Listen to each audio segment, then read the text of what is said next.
Iba talaga pag lumalaki na ang mga anak. Marami silang natututunan sa mga bagay na noon ay hindi pa nila kayang maintindihan. Ngayon, mas masasabi ko sa inyo na happy ako sa mga pinaggagawa ng mga anak ko kasi alam na nila maglinis, maging independent, kung ano man ang gusto nilang gawin.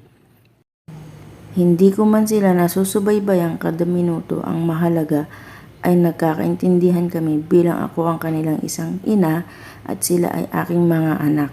Maswerte ako kasi lumaki silang meron silang nauunawaan kung ano mang bagay meron dito sa mundo. Hindi man sila mga perpektong bata, ngunit alam nila kung paano gumawa ng tama. Lumipas man ang mahabang panahon, alam kong dadalhin nila ito hanggang sa kanilang pagtanda, ang maging masinop sa loob ng bahay. Yan lamang po.